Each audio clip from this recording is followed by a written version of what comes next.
Hello, everyone. I'm Jeffrey Horbar, President, CEO, and Chief Scientific Officer of Vermont Oxford Network.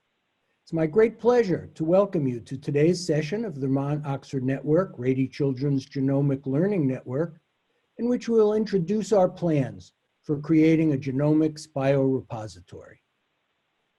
Our learning network currently includes individuals and teams from 210 hospitals in 12 countries, including 47 states and Puerto Rico in the United States. In phase one of the network activities, we have learned together how to apply modern genomics in the diagnosis and management of newborn infants and families with suspected genetic disorders.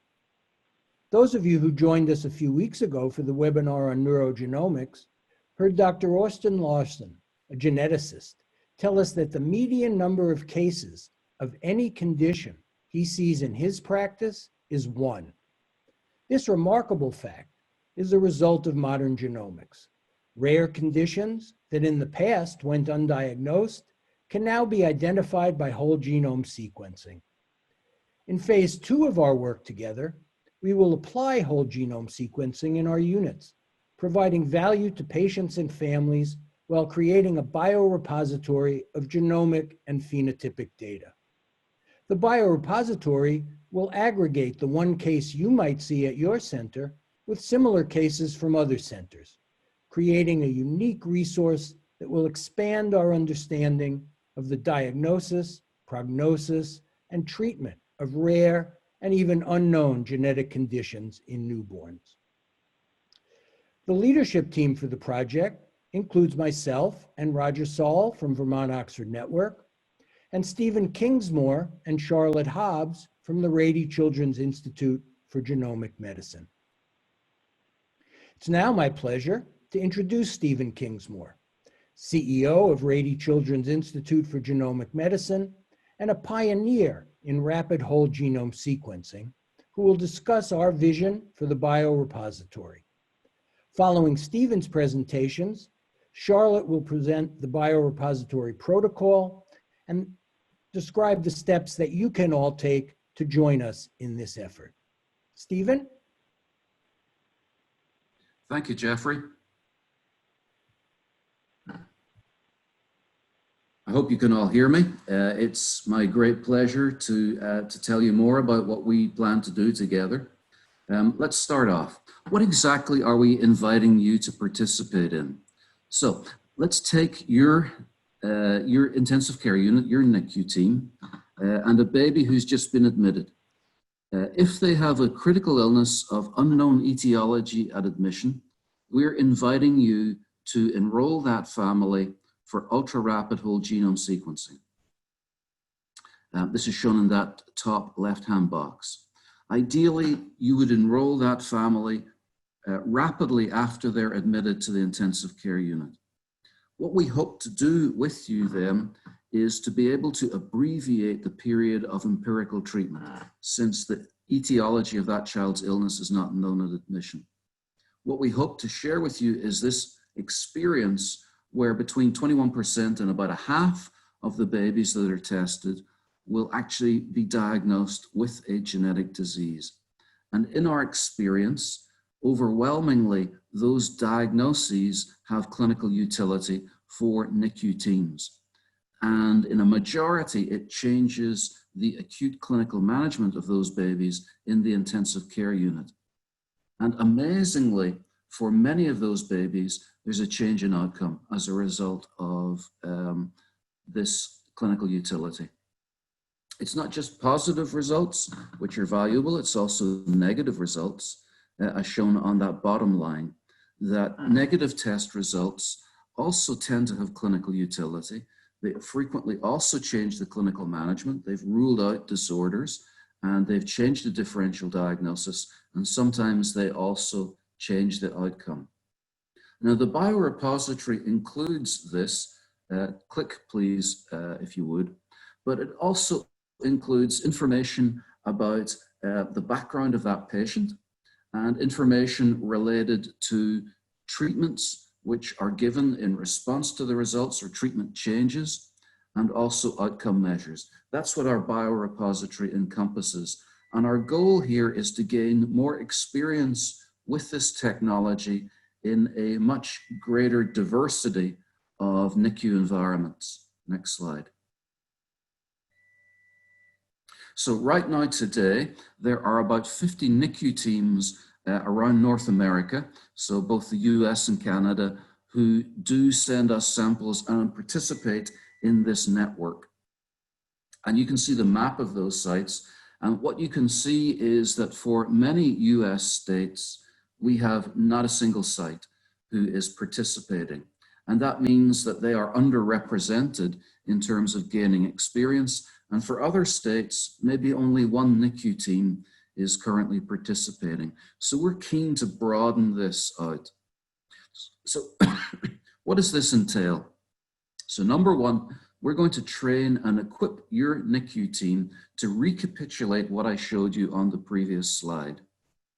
The input, once this is up and running, for an individual patient is a PDF copy of the baby's electronic health record and 0.5 ml of blood. We will then run that through our genome sequencing pipeline, and the type of output that you'll get back is a molecular diagnosis, if there is one, actionable incidental findings. These are findings that are unrelated to the child's illness, but are actionable, so things that you ought to know about even in the NICU environment. We'll also be able to rule out specific requested genes that are on your differential diagnosis, and we'll have available expertise to give you treatment guidance as well. And then the other parts that I just mentioned in the previous slide is we're keen as part of this to get treatment and outcome data back from you as part of this biorepository that we're building together. Next slide. So why are we doing this? Why are we providing you with a limited number of free, rapid clinical whole genomes on a research basis? Well, there's a number of reasons. And on the right, you can see the adoption curve of rapid whole genome sequencing in undiagnosed critically ill infants in ICUs. And we've gone over the last 8 years, believe it or not, from prototyping this to having 50 sites in North America who are the early adopters. But our goal now is to move this into the mainstream. And the only way to do that is to combine our educational resources with practical hands-on experience for your NICU teams. So the specific goals are, number one, there are children in your ICUs in whom we can help prevent morbidity and mortality by partnering with you. We are very keen to have national reimbursement of this type of testing. And that's already starting to happen. It depends on the payor, it depends on the state, but this is already starting to happen, and we want to accelerate that pace. We really want to educate you with regard to the value of etiologic diagnosis. Some of you have been very involved with us in our webinars, and you're starting to understand this, but we feel that really it's only by implementing this in your own practice that we can fully educate you. And we want to be able to train you in what we're calling rapid precision medicine, so genome-informed medicine in neonatal intensive care units. We want to broaden the scope of the number of sites who are doing this. And as part of this, we'll define indications and best practices, because this is still an early science, and we'll inform understanding about hundreds of ultra-rare diseases that today, in particular, the treatment guidance is immature. Next slide. So this is the world's literature. There's quite a bit. There's 20 published studies, well, 18, the bottom 2 are not yet published, related to the use of rapid genome sequencing or rapid exome sequencing in children in intensive care units.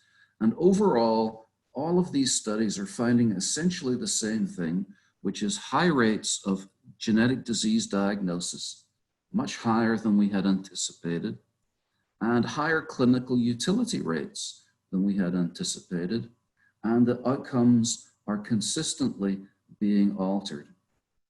In addition, over on the right, there's limited evidence, but it's now growing, that this actually saves costs, net costs, so including the cost of testing, that this actually reduces NICU length of stay and thereby reduces cost. I want to give a shout out to the baby manatee folk on the call from Nicklaus Children's Hospital. They just finished an implementation project shown on the bottom line, and you can see the results of that study. Next slide. So, practical questions. How are we going to prioritize this? Obviously, if every NICU in the US or in North America starts to send us samples, we'll be overwhelmed.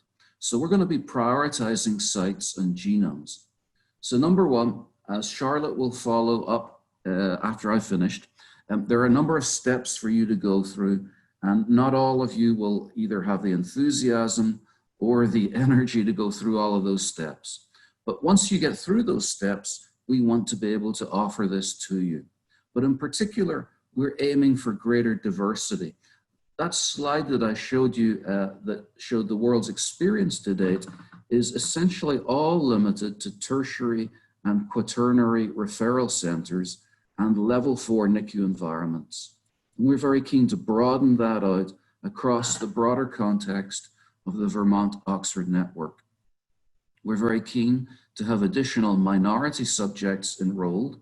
By and large, it's Northern Europeans who dominate the studies to date. And in addition, as I showed you, there are vast tracts geographically that are underrepresented in terms of current experience. So for each site, initially we are offering about 10 patients during a 12-month period. That's the scope of this first phase.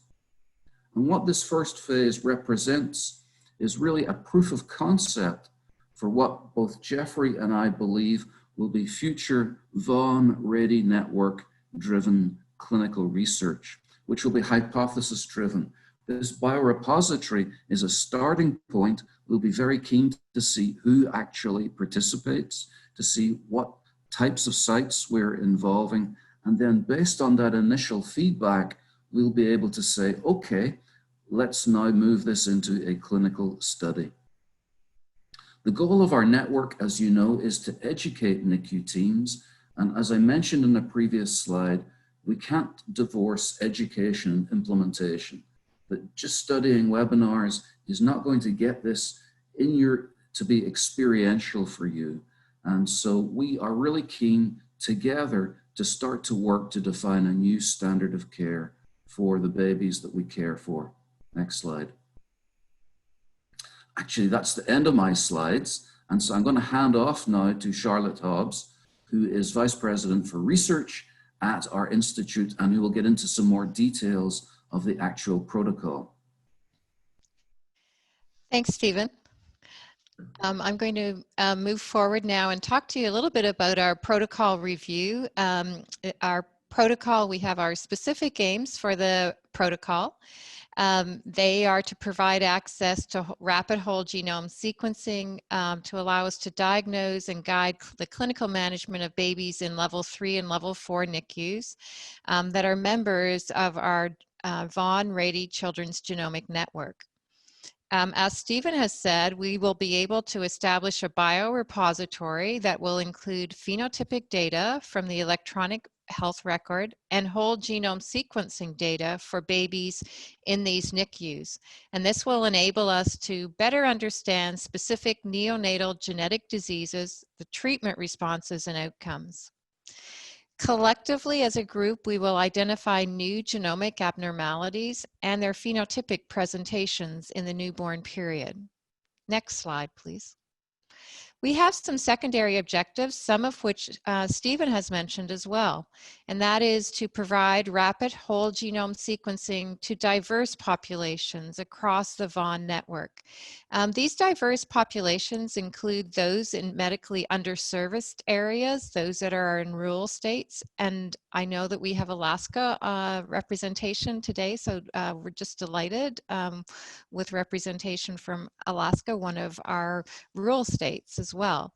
And also we'll be able to include more underrepresented ethnic and racial groups. We will, through the Biorepository, begin to prepare preliminary data, gather preliminary data for hypothesis testing research. And this will be key as we move forward with the Biorepository and with our ability to test and understand better ways to use rapid whole genome sequencing, continuing to improve in a learning health network. We will also contribute towards a goal that we have here at the Institute of being able to gather 10,000 pediatric genomes by 2023. And so, next slide. To get into the protocol, again, I'm just giving you an overview of it today, but there are inclusion and exclusion criteria that are very similar to criteria that we and others have used in the space of the in neonatology. So the babies need to be admitted to a level 3 or level 4 NICU in a member site that is part of the Rady Children's Genomic Network. The children will be less than 1 year old. I apologize for that typo there.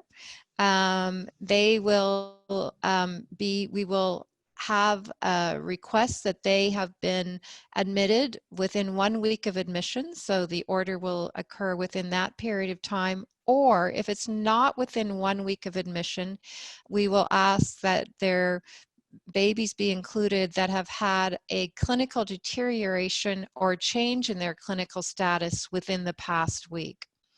There are several exclusion criteria, as you can see from here, and that of course includes things like sepsis with a normal response to therapy, those babies that are born with just isolated prematurity, isolated hyperbilirubinemia will be also an exclusion criteria, as will be HIE with a clear precipitating event.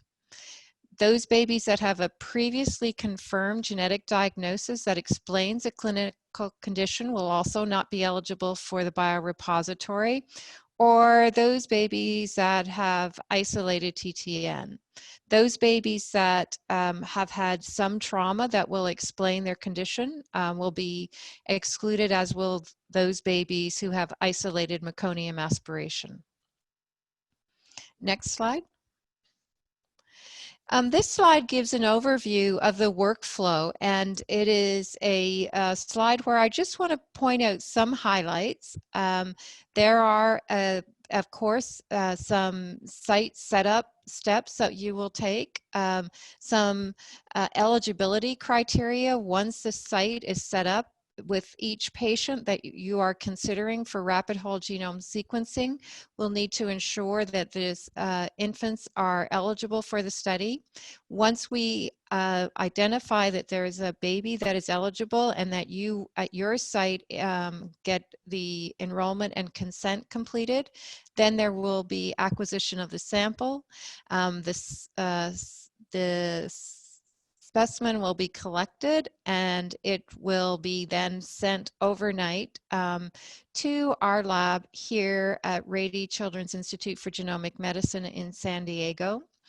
Once it is received, and the sample may be received anytime on Monday through Saturday, then we will go through with the sequencing, and the sequencing will be performed. We have a team of biomedical informaticians and those skilled in variant interpretation who will prepare the preliminary report, and we'll be able to determine with the lab directors and our pediatric clinical geneticists that are on call 24/7 whether or not there is a clinically significant result. And those results will then be communicated verbally to the attending physician at the site, and a provisional report will be given. Confirmation testing will proceed, and then there will be a final report that is returned to the site as well. So this is our workflow, and we can go on to the next slide, please. As I mentioned earlier, we have used the central IRB, the Western IRB. The protocol number is listed on this slide, and the IRB will serve as an umbrella protocol for the study oversight. Each site will identify a specific principal investigator, and each site will then turn to their own internal IRB or the IRB on which they rely to ask permission to rely on the central WERB IRB. If permission is granted from the local IRB, then an initial review submission form is sent to WERB. There are frequently some modifications, of course, on the informed consent forms that will be made, and then the sites will send those modified informed consent forms to WERB, and there will be a bill that will be generated by WERB. Usually the cost is about close to $1,200 for the initial submission, which includes one consent form. And then if there are additional consent forms after that, it's about $500. We've listed here the phone number for any specific IRB questions for WERB.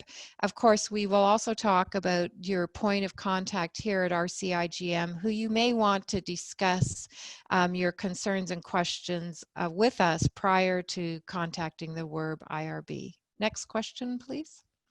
Next slide. So this is a readiness checklist, and it provides 6 steps that each site that wishes to participate in the biorepository will have so that they know when they are ready to begin the study.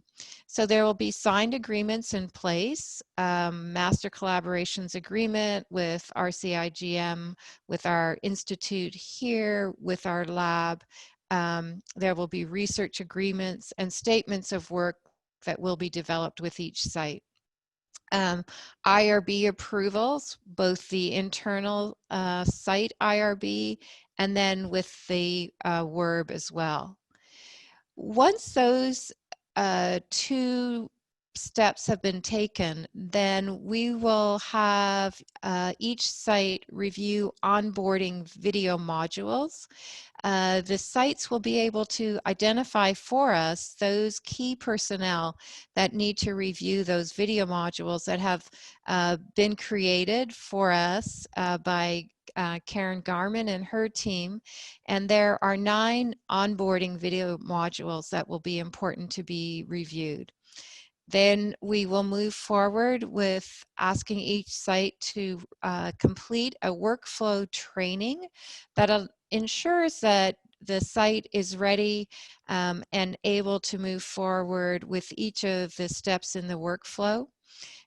We have an portal here at RCIGM that is used by each of our external partners to identify the sample and to be able to add information from the electronic health record about each sample, as well as some additional demographic information. And so there will be training in the modules and further training if needed on the portal, and then we will grant access to the portal and provide an account number for each site. We have found it to be really helpful for the sites that are working with our laboratory to have a dry run, which essentially is doing a mock test site sample, if you will, so that the mock sample acquisition is performed so that the baby is identified. We identify how we will move forward with the samples being obtained, how the information that needs to be collected and put into the portal. The shipment instructions are included, and that allows us to ensure that we identify all of the glitches that may occur at any individual site or on our end as well, so that together we will collaboratively be able to move forward with working with each individual site. Next slide, please. I've provided here our key contact, and that is Dr. Catherine Nguyen. She is our manager of special projects here at our institute, and Catherine has her email here as well. Catherine has had multiple years of experience working with external partners, and so we're just really glad that she will be part of the team and that she will be the key contact for sites as they begin to identify whether or not they would want to be part of the Biorepository initiative. Next slide. And it's now time for our question and answer period. So hi everybody, this is Karen Garman, your friendly face from all the webinars we've been doing for the last 2 years. I'm going to facilitate the Q&A today. We have left 30 minutes to make sure that we cover all the questions that you might have. This is a brand new study with a lot of new opportunity, and we wanted to make sure we could answer the questions specific to your areas. So we've had a couple questions already, and so I'm going to actually go a little bit out of order. Paul Mark has asked about the price, and we've gotten a couple other questions around price. And so Charlotte, you mentioned a price in your presentation, but there's some confusion about what that price is affording us. So what we want to know is what is free versus what do we have to pay for? Thank you, Karen. The genome and both the sequencing of the genome and also the report that one would get, as well as our 24/7 access to consultants in pediatric clinical genetics, that is all free to you. The cost that would be involved would be the cost of WERB, so using the IRB, and that was the cost that I referred to. The other costs would be those that the site may incur as they are moving forward with the biorepository for staff that they, I anticipate that most of those staff are hired, and that as you move forward with this biorepository, that the only cost to you that I can identify at this point would be the IRB and, of course, the cost of personnel that you have at your site that will move forward with this initiative. I just want to repeat that there are no costs for testing. So that what the costs involved are for the IRB process, but you will get genomic analysis, the reports. There was a question related a little earlier about Medicaid coverage. We don't need to worry about the Medicaid coverage at this point. These 10 genomes will be free. So Paul Mark has a response to that, and is any cost beyond the initial 10 genomes. So Stephen, would you like to address that, please? Yeah, let me just add that not every subject in your NICU, not every parent is comfortable with participating in research. And so there may be parents who are unwilling to sign research consent to have their baby's genome sequenced. In those babies, you know, there still is the alternative for you as a NICU team to order this as a clinical commercial test. That's completely separate from this biorepository mechanism. So we're covering the costs, provided it's done as research as part of this biorepository. Then Paul asked, I think, and this is what you want me to address, Karen, about what happens after 10.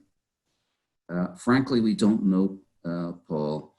We have somewhat limited resources. We're not sure what the uptake will be. It may be that 50 sites want to participate. We don't know. So we're going to get experience together in this. And we felt that a good initial number was 10 per site. that should allow us to be able to do this at multiple sites. And in our experience, that 10 number is kind of a magic number. What happens is you've heard about this, you've heard these stories, you're excited, but maybe you're skeptical that this is, you know, real and ready for prime time. And then you have a case and it changes the management, it changes the outcome, and you're not a convert. You've gone from, well, I've heard about this, it's interesting, to, wow, let me tell you about this. And what we found in our experience is the first case, the second case, the third case, we don't know. Some of these will be negative, you won't get a diagnosis.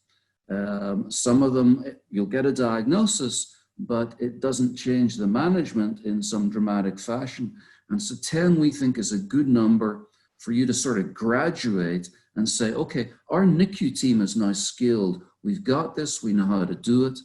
And our hope is that you'll then be able to present these cases back through our learning network. So that's kind of the scope of what we're hoping to accomplish together in this initial phase.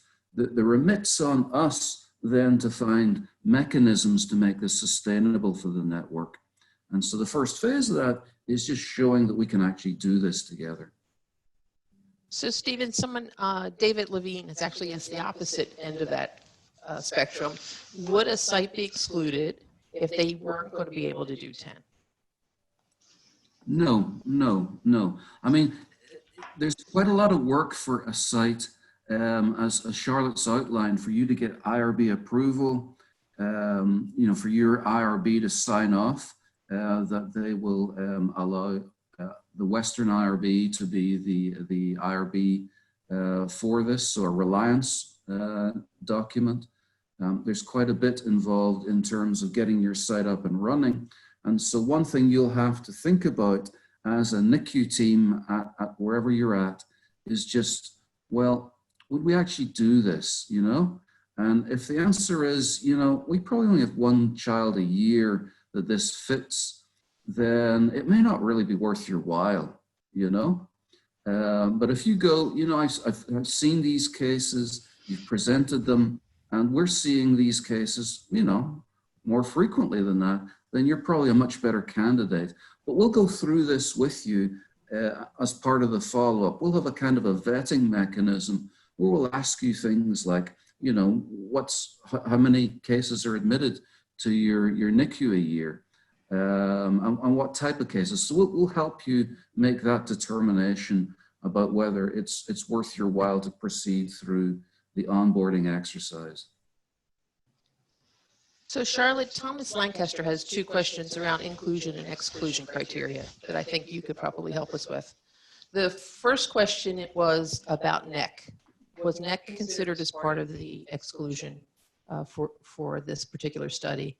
And then the second question a little later was, what is the inclusion criteria if you already have an etiology? Does it have to be an unclear etiology for an acute illness to be included?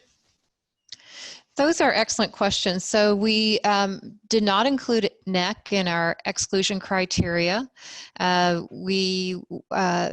Again, thinking about the babies who might get NEC, you know, frequently those babies, as many are aware, are those babies who are premature, and then they get NEC often a little bit later in their course, not necessarily in the first week, and then it could cause a deterioration in their status.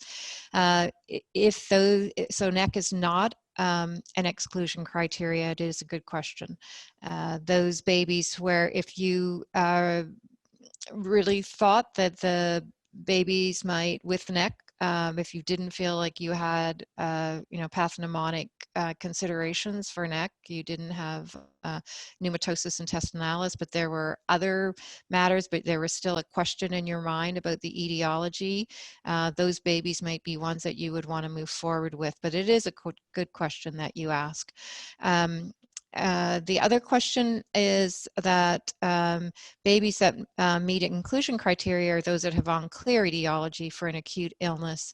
If they have a fairly clear etiology, and this is a nice segue from the next question, then would they be excluded? And so there were exclusion criteria that we included there that are many of the prevalent causes that one would find in the NICU where they are excluded. And so but if the baby did not meet any of those exclusion criteria and you were concerned about the etiology, then I would think that you then could use the rapid whole genome sequencing.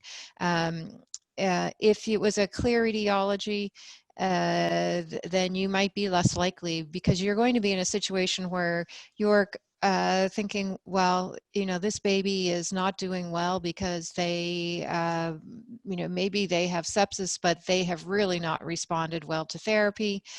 Those babies are ones that you would have questions about, where rapid whole genome sequencing would be something that you would definitely want to use. There may be other babies where you see, an example would be trisomy 18. You know that, you've seen the phenotype. You're not going to want to move forward with getting rapid whole genome sequencing for those babies. So please let me know if that did not answer your question.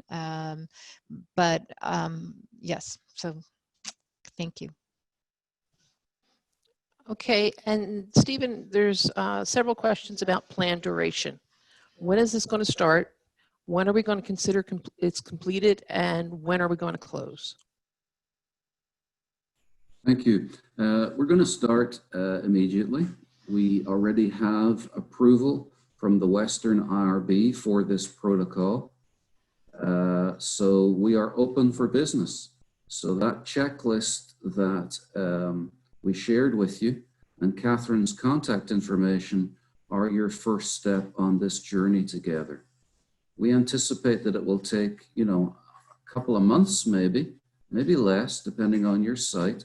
But typically it takes a month or two for you to negotiate the process of your local IRB getting a reliance document. They will rely on the Western IRB to be the IRB of record for this study at your location. That's probably the longest time step. It really depends on how frequently your IRB meets and how long it takes to get in the queue. But we are open and ready to start. We are anticipating that this will run for a year. That seems like a good period to do so. But we are all going to learn together. We don't quite know what to expect. We don't know how many of you want to be involved. And so we will be having an ongoing dialogue about this over the next year as a network, together with our partners at Vermont Oxford, to understand what's the appropriate scope and length of this. And as I said, our goal is not to close this at the end of this initial period, but instead to figure out mechanisms to make it sustainable and to move from hypothesis informing questions to hypothesis solving questions. Thank you, Stephen. So one of the questions we have from Bethany Etheridge is, do you have to participate, can you participate without using the Western IRB? That's a great question. We've thought very carefully about this. And if you elect not to use the Western IRB, you cannot participate. Now, there's a big reason for this. If we have a plethora of different protocols that have amendments from each site, that's just untenable. That will not work for a large network. What we're doing here, and this is something that NIH has started to require normatively now for all multi-center clinical studies, is that we have a central IRB, and it serves as the hub, and then all the local IRBs simply request or simply assent to reliance upon that central IRB. So this actually is much, much less work. It means that your local IRB don't have to worry either about the initial protocol and evaluating that, nor about follow-up amendments. They are going to rely upon this central IRB to do that work. So in general, we expect that this is something your IRB will go yes to. And we very carefully selected Western IRB because it's really excellent, because it ticks all of the marks. And different IRBs have different capabilities. Western IRB has them all. All right, now I'm going to throw you to the other end of the process. And one of the questions was, after the enrollment is completed, what will be the process for accessing the biorepository? Yeah, that's a great question. And so that is our intent. The intent is that we create this biorepository with a rich collection of data in order to inform our understanding about genetic diseases presenting in the NICU environment. And so part, as you'll see when you get a copy of the protocol, is language in there for investigators to actually be able to analyze the data and reach conclusions and publish those findings. And again, we've had a lot of discussion about how this will work. And some of the very fine details will still need to be sorted out, but it's our intention that we will be able to allow qualified investigators to be able to ask questions of the aggregate data. That's a critically important thing. There's a dearth of information about many of these diseases and their management and their outcomes. One of the questions that we did receive very early on from Paul Mark was, will we include any of the past cases in that biorepository, or are we starting new? Yeah, I saw that question and I was hoping that we would skip it. We're going to have to think about that, okay? If you have enrolled a patient in a research study with us before, then probably, but not definitely, we should be able to figure out a way to marry that data set with this data set. Probably, okay? The devil's in the details. We have to compare the two protocols and see whether that fits, but that would be really nice. But now many of you who have sent us samples didn't get this type of consent from the parents. And so if we were to do what you're suggesting, you would need to go back to the parents and have them enroll in the biorepository protocol in order for that data set to then be affiliated. Charlotte, I'm going to ask you to comment on that because you may have more detail on that. Right, and I think one of the key things that, are we good?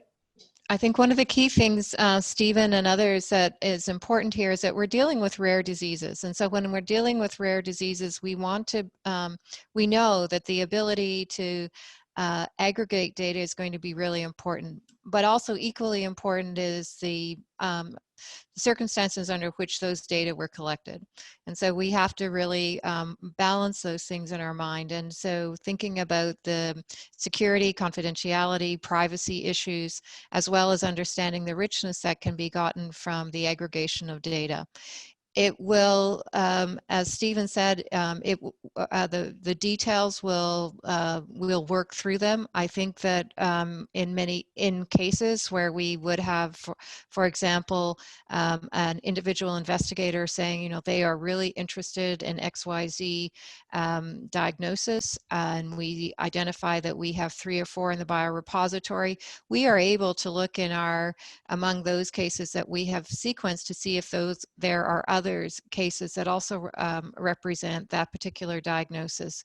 And it may be in those cases that we reach out to you and ask you to go back to the parents and potentially ask if they would be willing to have those data shared. We'll have to work through those details, but again, I think it's the balancing of both of those concerns that we've discussed.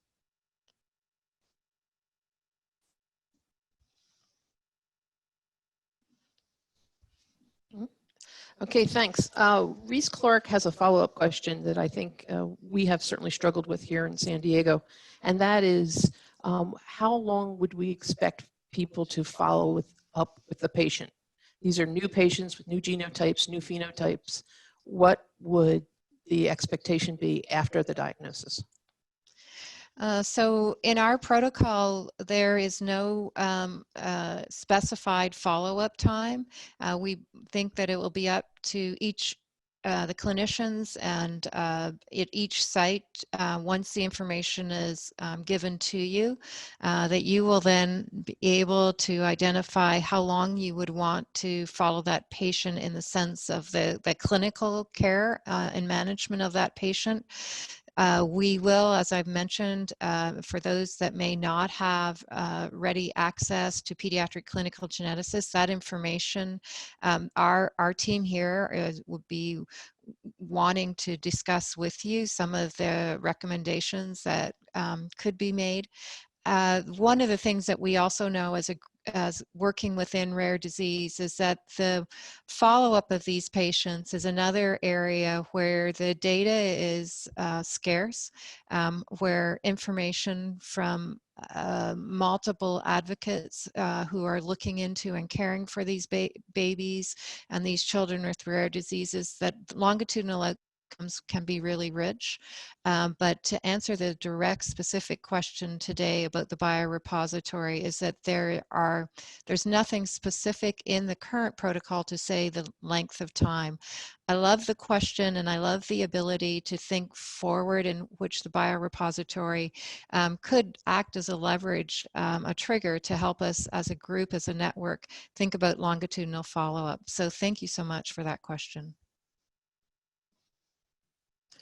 So I'm going to ask the question that we always get when we start talking to new users, and that is, we have a baby with unusual features, suggests a possible genetic diagnosis. We could use a microarray.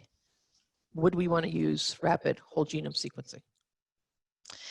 I think that's another excellent question. What we have found here at Rady Children's Hospital is that the clinicians, as we all know, we are unique individuals, and we will handle cases differently. We have had cases, for example, where there's a microarray ordered, and then the next attending comes on the next day and says, oh, I would have ordered a rapid whole genome sequencing. I'm going to order a whole genome sequence. Both will be sent, and then the whole genome sequence result will often be back before the microarray is back. And we are then able to compare the results, but we've already, when necessary, acted on the results of the whole genome sequencing. I would think, again, we don't dictate in our protocol that you couldn't send both. I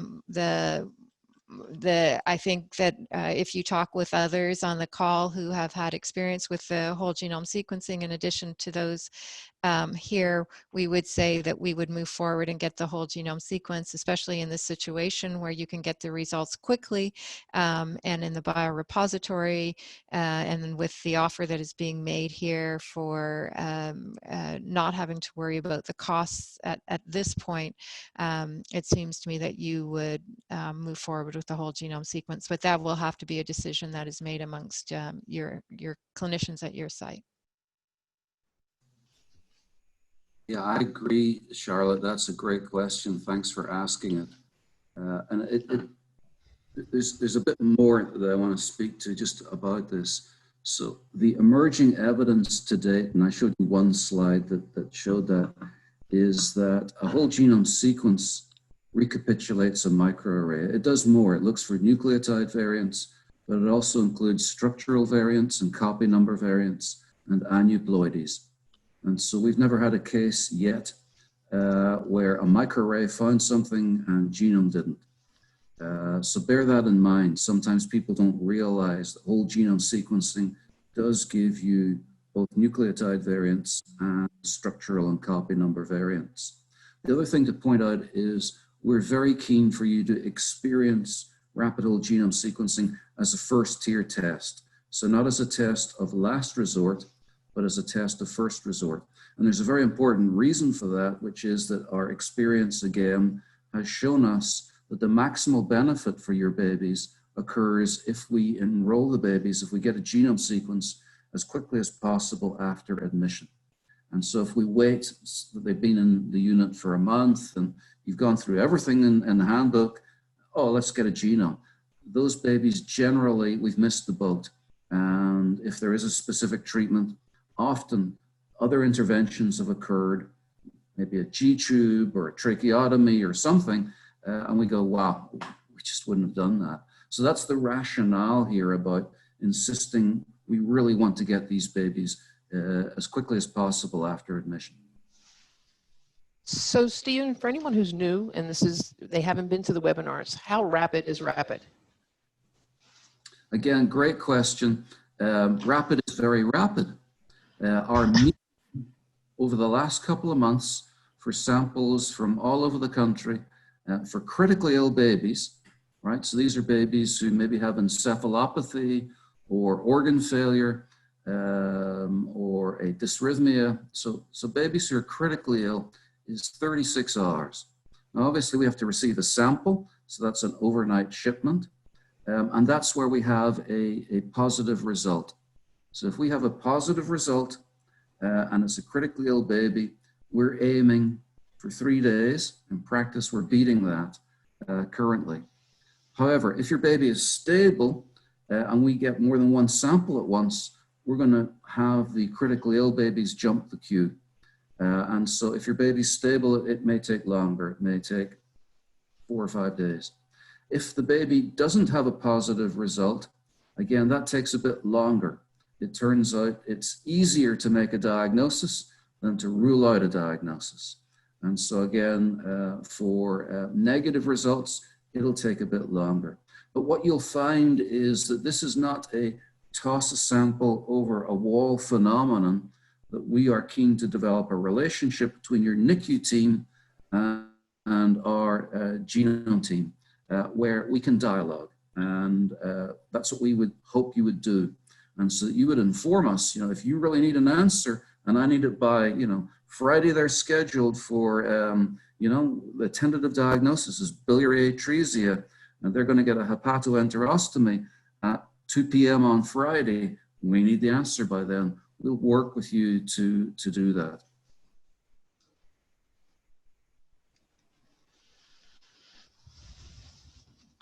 So there's actually 2 questions that revolve around additional. So the first is additional consents. So Charlotte, you want to talk about what that means? For additional consent forms, for example, the additional consent forms may be additional consent forms for pictures, additional consent forms. If I think someone I saw had multiple sites, so additional consent forms so if you had multiple sites that you were working with, and if those sites had IRBs that wanted to make certain modifications to the informed consent form that were a little bit different than maybe your site, but you wanted to include them all under the same IRB, that would be an example of an additional consent form. And so there are some nuances in that, but those are 2 examples where I could think where there would be an additional consent forms that you may wish to send to WERB, and then the cost for that additional consent form, as we had listed as of last week, I think the cost was $513. And the other question around additional was the actual patient record. How much of the additional paperwork is required from the patient record? So we'd like to get as much information as we can from the patient record. And again, there's variability there from the sites. The more information that we can get regarding the phenotype, the more specific and targeted our variant interpretation team can be when they are looking for the results, to define the results that are pathogenic and likely pathogenic. There will be some more details provided to you about that, but I would be thinking about it as if I had to write a discharge summary that day, and the information that I would want to have for the physician to whom I was referring the case. So that would be the way that I would think about the information that is needed from the electronic health record at the time of requesting the whole genome sequence. So just a couple of things we want to make perfectly clear that this is a CLIA approved lab. So you can return the results. So in addition to having the results in the biorepository, the first report will be back to the NICU team to be able to use these results for your patient.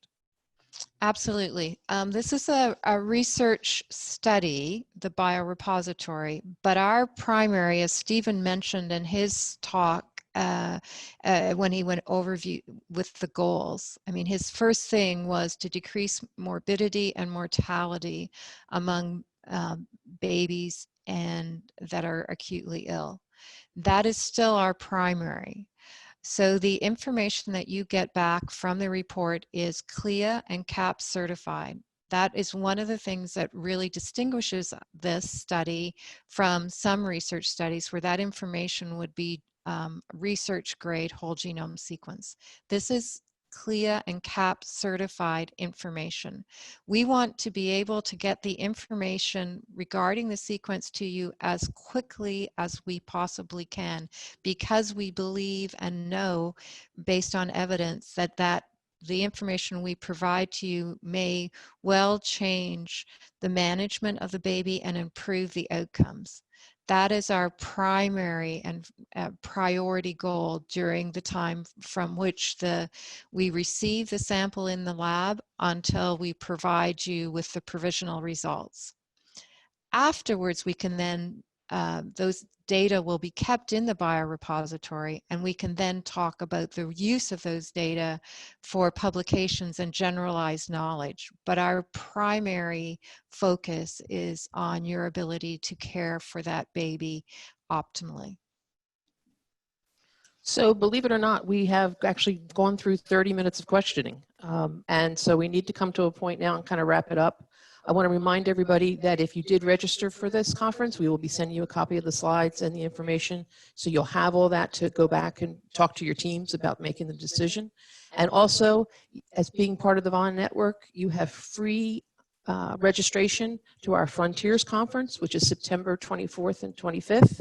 And so if your team is interested or you have people who are new to this area, we would love to have people join us. You use the discount code VON Network, all one word, VON Network, and you get free registration plus 10 CME credits if you so need it. So with that, Stephen, I'm going to ask you to kind of bring us to a close. Thank you, Karen. Thank you all for joining us today. This is a momentous opportunity for you. We're so excited about it. We're so grateful that we're able to do this. We're so grateful to our sponsors for providing the funding to be able to do this. That's Rady Children's Hospital primarily. And we look forward to getting on this journey with you together. I, in turn, would like to just hand over finally to the other chair of our network, Jeffrey Horbar, for his final comments. Thank you, Stephen, and thank you all for joining us. As Stephen said, this is a very exciting journey we're embarking on, and I think the key thing to remember, as Charlotte said, is our primary purpose here is to provide a tool that will allow us to better serve the infants and families with suspected genetic conditions. The use for research will also be exciting and will build knowledge together. So I hope many of you will join us, take advantage of this opportunity, and allow us to learn together as a community about the treatment and diagnosis of rare conditions. So thank you.